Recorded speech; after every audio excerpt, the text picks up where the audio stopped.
بسم اللہ الرحمن الرحیم اللہم صلی علی سیدنا و مولانا محمد وعلی آل سیدنا و مولانا محمد وبارک وسلم صلاۃ و سلاما علیک یا سیدی یا رسول اللہ وعلی آلک و اصحابک یا سیدی یا حبیب اللہ۔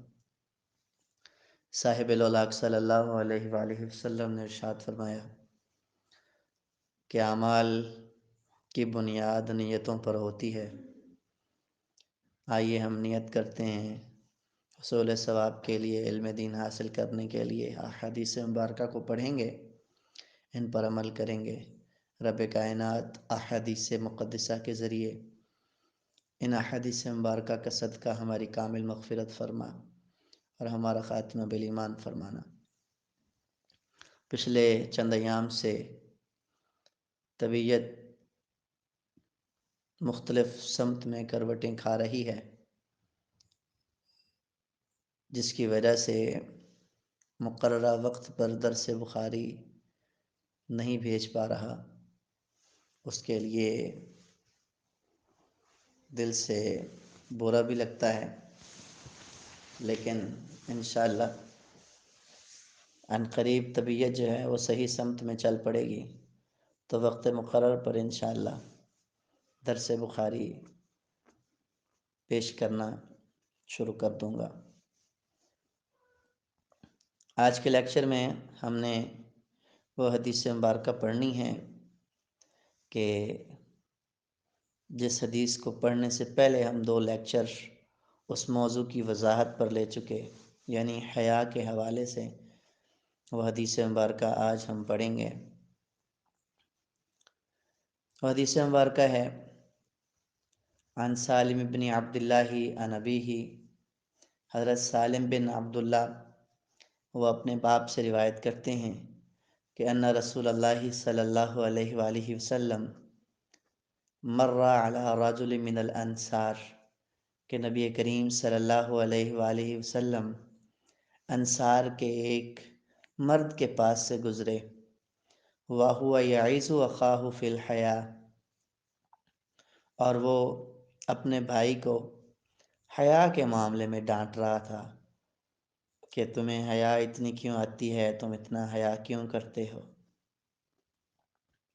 جب یہ سارا معاملہ معاجرہ سرکار دو عالم صلی اللہ علیہ وآلہ وسلم نے دیکھا، فقال رسول اللہ صلی اللہ علیہ وآلہ وسلم، تو نبی کریم صلی اللہ علیہ وآلہ وسلم نے ارشاد فرمایا، دعہ فإن الحیاء من الایمان، کہ اس کو چھوڑ دو کہ جو حیا ہے یہ ایمان سے ہے۔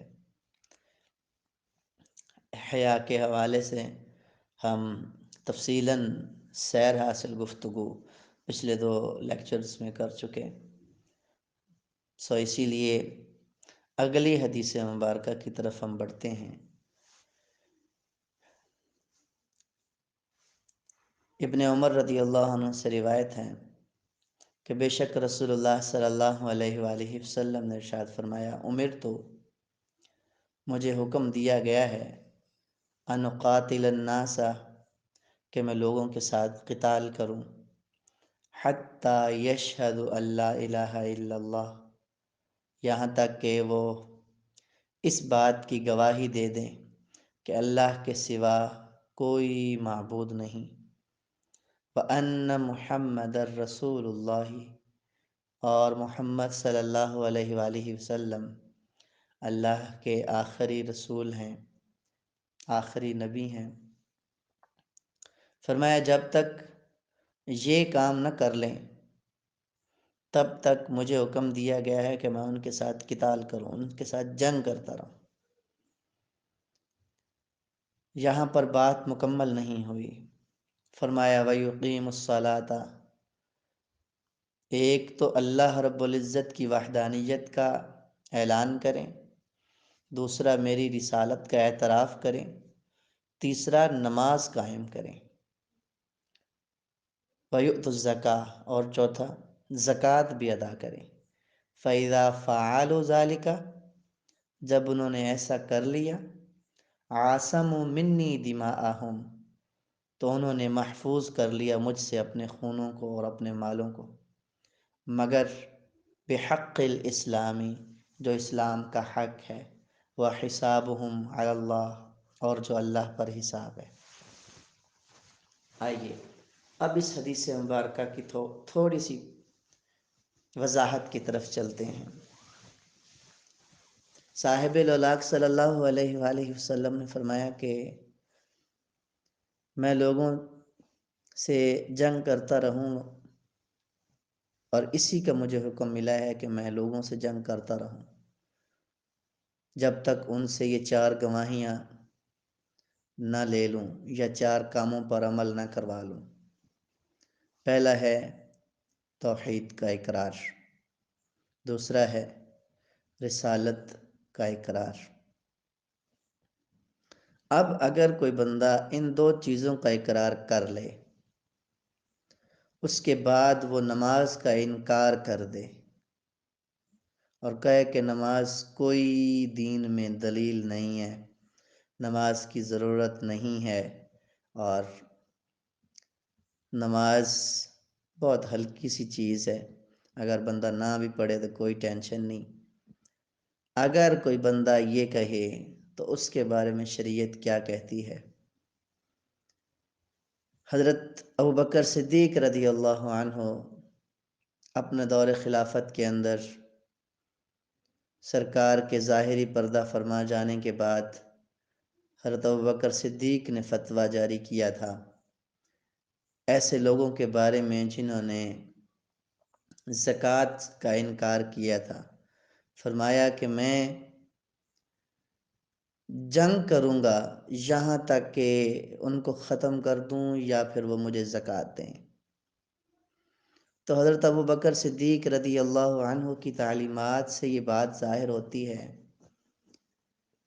کہ صرف اور صرف کلمہ شہادت پڑھ لینا اور سرکار کی رسالت کا اقرار کر لینا یہ کافی نہیں ہے۔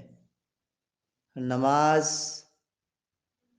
پر یقین اور ایمان ہونا چاہیے، بندے کا کامل ایمان ہونا چاہیے کہ نماز یہ لازمی رکن ہے۔ اگر بندہ نماز کو لازمی رکن نہیں سمجھتا تو اس کے ساتھ بھی سرکار علیہ السلام نے فرمایا کہ مجھے جنگ کرنے کا حکم دیا گیا ہے۔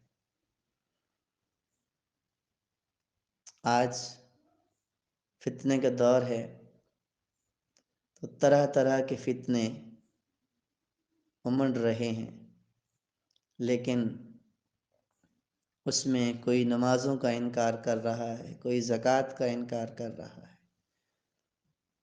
لیکن ہم اس بات کو مد نظر رکھیں کہ ہمارے لیے سب سے بڑی بات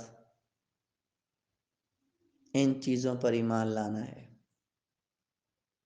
ہم کبھی بھی متحمل نہیں ہو سکتے کہ ہم سرکار سے دشمنی مول لیں۔ جن کا دین میں کوئی حصہ نہیں ہے وہ تو ایسا کر سکتے ہیں، لیکن ہمارا سارا کا سارا آسرا ہی، سہارا ہی ہمارا نبی کریم صلی اللہ علیہ وآلہ وسلم کی ذات ہے۔ تو ان کے بتائے گئے ارشادات اور فرامین ہی ہمارے لیے سب سے اولین ترجیح رکھتے ہیں۔ اچھا فرمایا جب یہ سارے کام کر لو گے، عَاصَمُوا مِنِّی دِمَاءَہُم، تو پھر مجھ سے اپنے خون بھی بچا لو گے، اپنے مال بھی، مگر کہ حق الاسلام، لیکن جو اسلام کا حق ہے وہ تو دینا ہی پڑے گا۔ اسلام کے حق سے مراد عشر بھی آئے گا، اس میں فرض زکوٰۃ بھی آئے گی، فطرانہ بھی آئے گا، تو جو اسلام کے حقوق ہیں وہ تو ادا کرنے ہی ہوں گے۔ پھر فرمایا وَحِسَابُهُمْ عَلَى اللَّهِ، اور جس کا حساب اللہ پر ہے وہ بھی ادا کرنے ہوں گے۔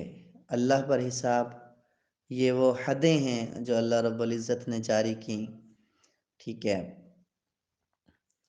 چور کا جو ہے نا وہ ہاتھ کاٹا جائے گا، محسن یعنی شادی شدہ جوڑا اگر زنا کرے گا تو ان کو سنسار کیا جائے گا۔ تو یہ ساری چیزیں جو اللہ نے اگر کوئی کسی کو قتل کر دیتا ہے، ناحق قتل کر دیتا ہے، تو اس کے مقابلے میں اس کو بھی قتل کیا جائے گا۔ تو یہ ساری چیزیں ہیں جو حق ہیں اللہ رب العزت کے، تو یہ بھی بندے پر سے کبھی ساقط نہیں ہوتے۔ باقی انسان کا ہر گناہ معاف کیا جا سکتا ہے، لیکن حقوق العباد کے حوالے سے جب تک بندہ معاف نہیں کرتا تب تک معاف نہیں کیا جاتا۔ اللہ رب العزت اپنے پیارے حبیب صلی اللہ علیہ وآلہ وسلم کے صدقے ہمیں احادیث کی صحیح سمجھ، صحیح فہم عطا فرمائے۔ آمین آمین بجاہ النبی الامین۔